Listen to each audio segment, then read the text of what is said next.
Hi, Jessica. Welcome to Marketing Happy Hour. How are you? Hello, I'm doing amazing. Thank you so much for having me on your podcast today. Super excited to be here. Yeah, absolutely. Well, we are very stoked to have you as well. So, before we dive in here, lots to talk about, but we would love to know what's in your glass. Either this morning we're recording at about 12 o'clock, so midday here, but whether it's right now or just what do you enjoy sipping on a regular basis? So I am having water right now, staying hydrated, but I usually like to drink kombucha. I know it's definitely an acquired taste for some, but it's definitely grown on me. And for like a true happy hour, probably an Aperol Spritz Mm, for, the summer vibes in New York City. So yes. Speaking my You're language. speaking Cassie's language. There's nothing like New York City combined with an Aperol Spritz. So I love that. I love that. I know. I find myself trying to bring that Euro summer to New York City Mhm. Yes, with always. some sort of drink. Yeah. That's awesome. Erica, what do you have this morning? Well, I'm all about the Starbucks rewards points, and they had like a triple star day yesterday, and so I got like an extra coffee to bring over into today. So that's what I have. It's a macadamia nut cold brew or something. It's pretty good. I'm loving it. So, Cassie, what do you have? I just have water this morning. I already had my caffeine, so I'm sipping on water here, but I'm hoping to have a kombucha later. Jessica makes me want one here soon. So hopefully that's next for me.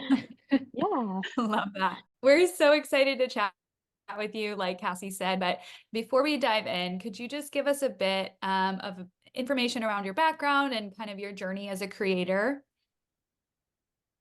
Yes, absolutely. So my name is Jessica Morrobel. I also go by Jess, and online I go by Traveling with Jessica, and I can be found across almost all socials at Traveling with Jessica and on my website, travelingwithjessica.com. I am a travel and lifestyle content creator, influencer, speaker, and host based in New York City. And I absolutely love what I do and building community here and across the globe. I travel quite a bit. So for me, it's really cool to be able to connect with my audience, not only here in the States, but internationally as well. And before becoming a full time creator, I was actually in corporate marketing and I worked for Fortune 100 companies leading their marketing initiatives across a variety of different markets. So I'm here today, just really excited to talk about a little bit more about my background and, of course, the next topic, which I will let you get into. Yes, absolutely. We're going to be diving into Pinterest today, which is something we haven't talked a lot about on the show. And I know a lot of our listeners are really excited to learn more about. But I also, before we jump into that, wanted to ask you, what is your number one piece of advice for anybody listening who is a creator or an aspiring creator? And then I have a follow-up question after that about like how brands are working with creators, but want to hear your number one piece of advice for creators first.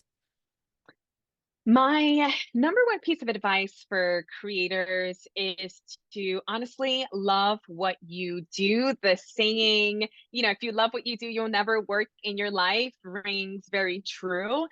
So really maintain tunnel vision when you're creating your brand and posting online, because as we all know, the online world can be a bit volatile at times. And so it's really important to remind yourself of your why and why you're doing what you're doing, which is, really ultimately something that you need to think through. So at the end of the day, doing what you love and coming through with authenticity, aka just be you, because at the end of the day there is someone out there who will resonate with you and with your content, whether you're slicing bread, doing DIYs, talking about the legal world, or just doing beauty tutorials. So be you and have tons of fun while doing so.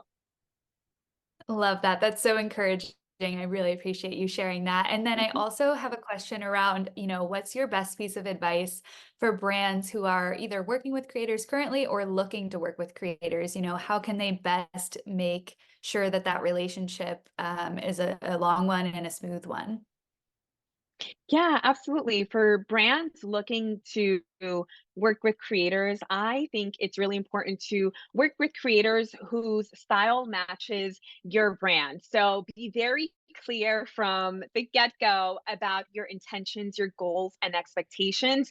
Don't micromanage and trust the creator's expertise to connect with your audience authentically. So if you're coming to a creator, whether it's on Pinterest or not, and you say, "Hey, we love your brand. We love your content. Tell us what specifically you love so that we can continue doing that for your brand and your audience." So at the end of the day, just make sure there's alignment across the board. Yeah, absolutely. Could not agree more. Well, let's talk specifically about Pinterest. So, very excited to hear how you are specifically utilizing it, both for yourself and just with brand partnerships as well. But in your opinion, why is Pinterest such a great place to be creating and sharing content? Yeah, absolutely. I think Pinterest is this treasure trove for creativity and inspiration. It's a place where pinners, consumers, creators go not only to create new content, but also to discover new ideas. And you think about weddings, you think about parties, you think about seasonal themes.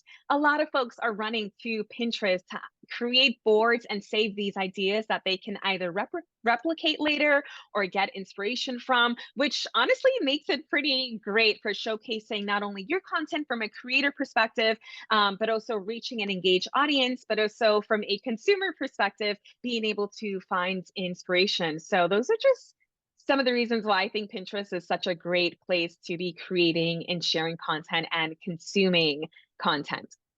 Yeah. So, in terms of strategy, too, depending on if a brand or even a creator and an individual is developing a strategy around Pinterest to use it for growth, discoverability, what have you, no matter if they're new or an existing brand on the platform, do you have any tips around building an effective and unique strategy for a brand specifically based on their goals? Yes, absolutely. I think first things first, because Pinterest is pretty visual forward, I think focusing on eye-catching visuals and just using clear keyword rich descriptions can go a really long way, especially on Pinterest where you're really playing the long game versus other social platforms where you might get that overnight virality. That could be the case on Pinterest, but I really love it because you're building an audience over time versus pulling them in overnight. I would also say pinning consistently, whether you're a creator or a brand, is really important. So, showing up consistently and then joining group boards or even creating your own group boards from the brand perspective and inviting others to be able to pin to it, I think is a lot of fun and a great way to cultivate your own little community and on this awesome corner of the internet. But at the end of the day, regardless if you're a creator or brand, it's super important to have fun with your brand, with your creativity, because passion always shines through regardless of what perspective we're looking at this through. So making sure that you have those beautiful visuals and those keyword rich descriptions will go a long way on Pinterest. Oh, that's great. Yeah. And with the visuals as well, I know nowadays there's so many different types of visual sizes and things to post on Pinterest. Do you have any insights around that? Is there like a specific type of visual content performing best, or do you recommend just kind of trying a number of different things and seeing what happens for your brand? Definitely the latter. Share what you love with people on Pinterest and know that the right audience will come to you. I say that because I share a variety of different formats from short form videos to static shots to these beautiful editorial travel and beauty pieces of content and photographs.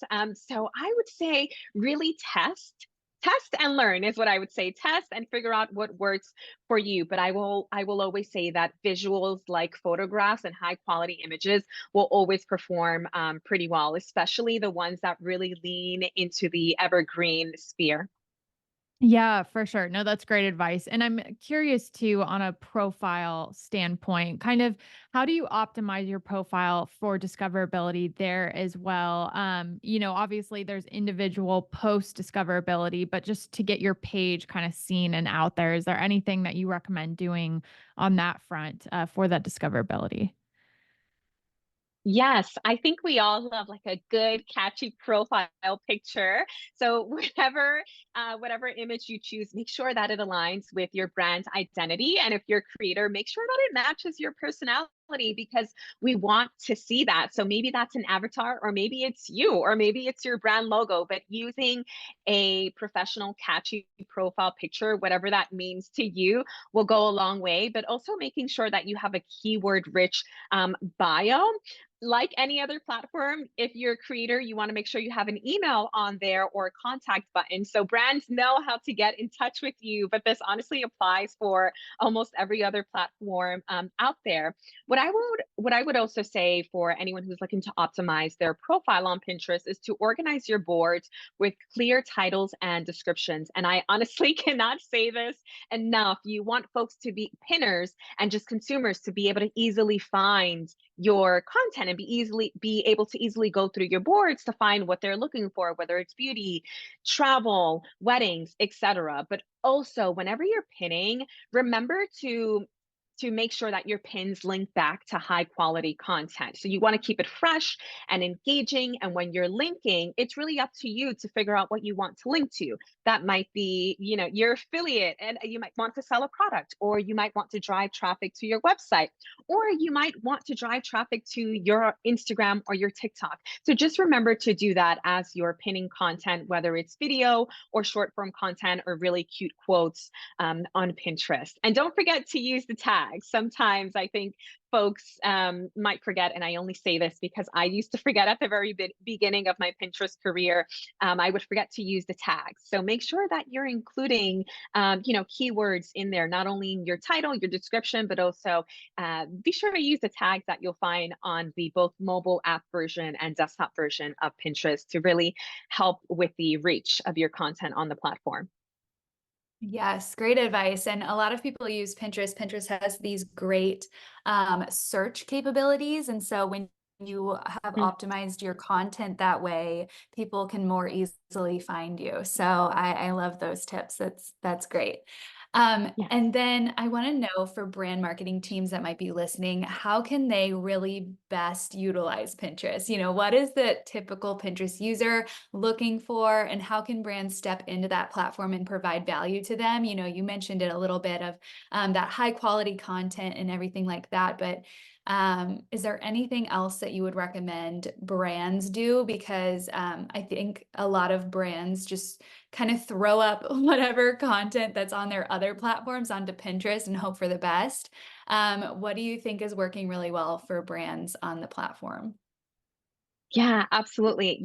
Because Pinterest is all about discovery, inspiration, and creativity, I do think that brands should focus on creating visually appealing, inspiring content that stands out, regardless of whether or not they're using creators or influencers to generate that content for them. So, as mentioned earlier, using high quality images and videos, incorporating relevant keywords, creating boards that really reflect your brand's lifestyle and values, and then regularly updating your pins to engage with your audience and build a loyal following. Starting there will really go a long way. Yeah, absolutely. And then I'm also curious to hear if there's any opportunities on the platform to work with creators. And have you kind of had experience in that area? Are there any like do's and don'ts for brands to keep in mind when activating creators on Pinterest? Because I know that that's kind of a different platform than the traditional influencer marketing that we see on like, TikTok and Instagram and things like that. Yeah, definitely. So Pinterest is definitely a great platform for collaborating with creators, especially around seasonal themes. So thinking back to school, the holidays, summer, winter, etc. And I think that creators in general can really help brands connect with their audience in a really authentic and engaging way, especially on Pinterest, where you can give creators the opportunity to freely create, to help influence and showcase products and ideas effectively, especially across different boards and different topics. But in terms of some do's and don'ts, something that I would say to brands when it comes to do's is that you want to make sure that you're aligning with the right creators. So choose the creators whose style and audience align with your brand's values and goals. And I can't say this enough. This is the second time I'm saying it, only because pinners and consumers, they can really sniff out when there isn't alignment. So having that natural fit can lead to more genuine engagement. Being clear about communication and transparent about your goals, expectations, and deliverables. The same applies across all channels, not only Pinterest, but then also really lean into the creator expertise. The creators on Pinterest really know their audience. So they have rich insights into what works best and then how they can craft content that resonates. So don't be afraid to get on the phone with creators to really understand about that and then engage creatively. So encourage creators, especially on Pinterest, because it's such a creative platform, to think outside of the box, to really bring their unique perspective to the campaign, because creativity goes a really long way on Pinterest. So outside of that, like any other campaign that you're working on, test, measure, and then adapt. Something that I love about Pinterest is how rich the analytics are on the platform. So you can really track the performance of of creator collaborations, and then adjust your strategy based on what's working best. What I will say when it comes to don'ts, from both a brand and creator perspective, and I mentioned this at the beginning, micromanaging. I think while guidelines are so important, especially on Pinterest, that it's such a great space on the internet, really try to do your best to avoid stifling the creator's creativity with just overly rigid instructions and briefs. So going back to the do's, allow them to bring their own unique voice and style to the content, and work with them to identify perhaps what Pinterest trends might be resonating with a campaign that you're working on at the time, to make sure that you're getting the most reach and saves for said campaign. And then outside of that, for Pinterest, I will say that for this platform specifically, ignore the audience fit. And I know that sounds crazy, but don't just look at the follower counts, especially on Pinterest. Saves and shares is a pretty great metric for the platform, but just make sure, using this information, that the creator's audience matches your target demographic for better engagement and results. So engagement over followers on Pinterest, 1000%.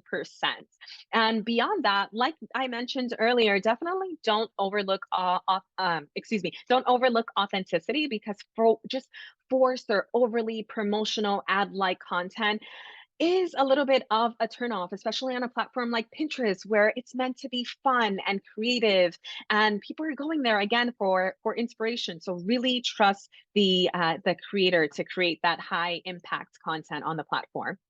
Yeah, and you've already showed so much just in terms of tips and insights as to encourage brands or even creators to get on the platform, begin using it for different collaborations. But I'm curious, just going a little bit deeper, do you have any case studies or even just examples of campaigns you've had the opportunity to work on, just to further showcase how powerful Pinterest is as a platform?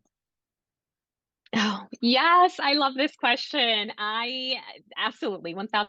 I actually worked on a campaign last year with Pinterest, where we highlighted Sephora at Kohl's for the holiday season, and it was so much fun. It's really one of those like dream come true campaigns, and we actually created a variety of pins focusing on products for every loved one, which was great because the campaign was reaching pinners wherever they are, regardless of who they were looking to get gifts for, if they were even looking to get someone a gift for the holiday season. So I thought it was a really, really great way, and it had fantastic success. And it really demonstrated the power of Pinterest, just looking at the number and impressions and conversions on that campaign. Because, like I mentioned earlier, people are going on Pinterest to seek inspiration, but also with the intent of either buying something or saving something to buy it later or to be inspired by it down the road. So just keep that in mind as you're working with creators on the platform,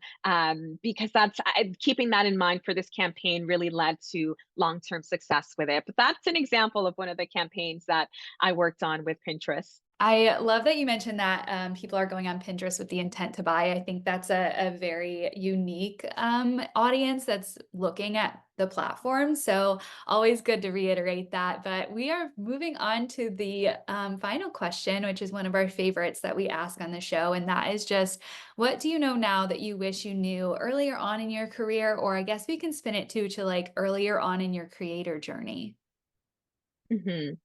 Yeah, that's such a great question. For me, what I wish I knew earlier on in my career was the importance of staying true to my unique voice and style. I think in this industry, Pinterest or not, sometimes we could get caught up with imposter syndrome, or just comparing ourselves to others. At least I speak for myself, and I really had to break out of that and reconnect with my why and really find my voice, my style, my community, understand what they were coming to me for, and not being ashamed to tap into that a little bit more. And I recognize that authenticity, although it's a word that's like severely overused today, it still holds true, that authenticity and just being yourself really resonates more with audiences than trying to fit into a specific mold. And for me, that's exactly what I tried to do at the beginning of my creator career, was trying to fit into a mold, or trying to speak a certain way, or wear certain clothes, or create content, or edit content a certain style, because I kept seeing it trending online. And I had to take a step back and recognize, you know what, Jessica, you have your own unique voice, your own unique style. Perhaps we'll go through a variety of different iterations, which I have. Traveling with Jessica has evolved, but it's led me to discover, and find power in my voice and my brand, and build community based on that. So at the end of the day, stay true to your unique voice, your unique style, be you, and have the most fun. Because I said it before and I'll say it again, but trust your community will absolutely find you, and they will love you for you just being you. Oh, so good. And that's such good just life advice in general as well. So thank you for sharing that, Jessica. You've already mentioned it a few times, but would love to close out with just a reminder of where we can follow you online, see your Pinterest on that platform as well. What are all Yeah. the channels, the website, everything we need to know to follow along with you? Yes, absolutely. You can follow along with my adventures and updates across different platforms: Pinterest, Instagram, YouTube, and TikTok at Traveling with Jessica, across all of them. And of course, my website, travelingwithjessica.com, in case you're looking for more tips or even ideas for your next travel adventures. So come hang out. I'd love to have you, and I'd love for you to be a part of this awesome community. Ah, amazing. Thank you so much, Jessica. We really appreciate all your tips and insights today. And thanks for sharing them with our audience. Absolutely. Thank you so much for having me.